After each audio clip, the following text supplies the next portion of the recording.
কি রেখে গেলেন মোশাররফ রুবেল? দীর্ঘ ১.৫ যুগের পেশাদার ক্রিকেটের অর্জিত যত সম্পদ, গাড়ি, বাড়ি, ফ্ল্যাট, সোনাদানা, এমনকি জমি, সবই তিনি রেখে যান ৩ বছর ধরে শুয়ে থাকা তার সেই হাসপাতালের বেডে। আর নিয়ে গেছেন সকল মানুষের আকণ্ঠ ভালোবাসা ও সম্মান। তাই তো স্ত্রী চৈতি ফারহানার আকুতি ও ছেলে রুশদানের অশ্রু বিনিময় মূল্যে আমাদেরকে দিয়ে গেছেন তাকে শ্রদ্ধার স্থায়ী ঠিকানা।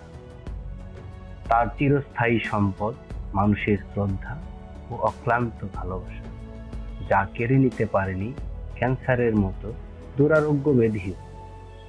অবশেষে আমার মতো আমি চাইব আপনারাও তার রুহের মাগফিরাতের জন্য দোয়া করবেন।